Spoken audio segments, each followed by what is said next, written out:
একজন বিবাহিত ব্যক্তি যদি জেনা করে ফেলে, নাউজুবিল্লাহ, যে দেবর ভাবি শালিদুল্লাহ ভাই তোমরা শোনো, যদি বিবাহিত কোনো ব্যক্তি জেনা করে ফেলে, সে যদি খাস তওবা করে আল্লাহ পাকের কাছে, আল্লাহ পাক যদি তার সমস্ত গুনাহ মাফ করে দেন, তারপরেও যদি তার এই মামলাটা ইসলামিক কোর্টে চলে আসে, তাহলে তাকে রজম করতেই হবে, বেঁচে থাকার অধিকার নাই। আমি দলিল দিচ্ছি, শোনেন। নবী সাল্লাল্লাহু আলাইহি ওয়াসাল্লামের একজন সাহাবী, মহিলা সাহাবী, তিনি পাপ করে ফেলেছেন।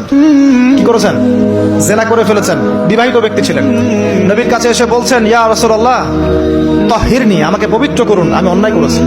নবী সাল্লাল্লাহু আলাইহি ওয়াসাল্লাম বলছেন, মুখ ফিরিয়ে নিচ্ছে, একবার ডান দিকে মুখ ফিরাচ্ছেন, একবার বাম দিকে মুখ ফিরাচ্ছেন। নবী শুনতে যাচ্ছেন না, কারণ এটা কোর্টে চলে আসলেই বিপদ।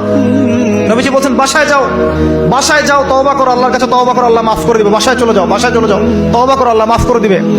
সে মহিলা বলছে, না ইয়া রাসূলুল্লাহ, আমি অনেক বড় অন্যায় করেছি, আমাকে পবিত্র করুন। আপনি পবিত্র না করেন তাহলে পরকালে আল্লাহ আমাকে শাস্তি দিবেন, আমাকে পবিত্র করুন। নবী সাল্লাল্লাহু আলাইহি ওয়াসাল্লাম বললেন, বাসায় যাও। তুমি গর্ভবতী হয়েছো? হ্যাঁ। বাচ্চা খালাস করো, তারপরে এসো, তোমার বিচার করে দেওয়া হবে ইনশাআল্লাহ। সেই মহিলা বাসায় ফিরে গেল, তওবা করতে থাকলো, তার গর্ভের সন্তান বড় হতে লাগলো। এক পর্যায়ে সন্তান জন্ম হলো। সন্তান জন্ম হওয়ার পর সে এসে বলছে, ইয়া রাসূলুল্লাহ, এই যে কোলের বাচ্চা, এই যে 3 দিন আগে 4 দিন আগে হয়েছে সন্তান, আমাকে এখন পবিত্র করে দিন, আমাকে শাস্তি দিয়ে পবিত্র করুন। নবী সাল্লাল্লাহু আলাইহি ওয়াসাল্লাম বাচ্চা দিকে তাকিয়ে বলছেন যে এই বাচ্চাকে দুধ পান করাতে হবে। এবার তিনি নবী সাল্লাল্লাহু আলাইহি ওয়াসাল্লামকে বলছেন, ইয়া রাসূলুল্লাহ, এই যে আমার বাচ্চা এখন রুটি খেতে পারে, আমাকে এখন পবিত্র করুন। নবী সাল্লাল্লাহু আলাইহি ওয়াসাল্লাম একজন মুসলিমকে বললেন, এই বাচ্চার দায়িত্ব কে নিতে পারবে? একজন মুসলিম সাহাবী বললেন যে আমি নিব ইয়া রাসূলুল্লাহ। তখন তার হাতে বাচ্চাকে সুপর্দ করা হলো।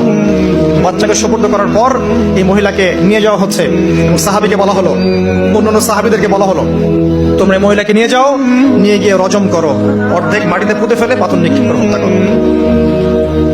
এবার সাহাবীরা এই কাজ করছেন। খালিদ বিন ওয়ালিদ রাদিয়াল্লাহু আনহু, বিখ্যাত বীর সাহাবী, তিনি তখন মুসলিম হয়েছেন এবং অনেক যুদ্ধের নেতৃত্ব দিচ্ছেন। তিনি একটা পাথর নিক্ষেপ করেছেন, এই পাথরের নিক্ষিপ্ত পাথরের আঘাতে রক্তের ফিনকি ছিটকে এসে খালিদ বিন ওয়ালিদ রাদিয়াল্লাহু আনহুর এই যে কাপড়ের মধ্যে পড়েছে।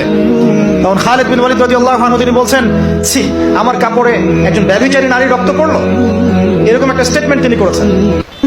তখন নবী সাল্লাল্লাহু আলাইহি ওয়াসাল্লাম রাগ করে বলেন, ইয়া খালিদ, তুমি থামো, তুমি জানো এই মহিলা অন্যায় করার পর এমন তওবা আল্লাহর কাছে করেছে, এত বেশি তওবা সে আল্লাহর কাছে করেছে, এত বেশি তওবা আল্লাহর কাছে করেছে বিগত এই সময়গুলোতে, এই তওবা যদি পুরো মদিনাবাসীর মধ্যে ভাগ করে দেওয়া হয় তবুও কম হবে।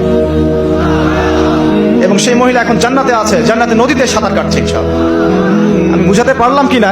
এই মহিলাকে আল্লাহ পাক মাফ করে দিয়েছেন, তিনি জান্নাতে আছেন ঠিকই, দুনিয়াতে তার বিচার নবীজি করেছেন তারপরেও। আমি কি বুঝাতে পারলাম যে বিবাহিত ব্যক্তি ব্যভিচার করলে কিরকম শাস্তি হবে? এরপরও যারা এখন ওই চেনার অপরাধে লিপ্ত আছেন, অবিবাহিত হন আর বিবাহিত হন, আল্লাহর ওয়াস্তে আজকে গভীর রাত্রে গিয়ে তওবা করবেন।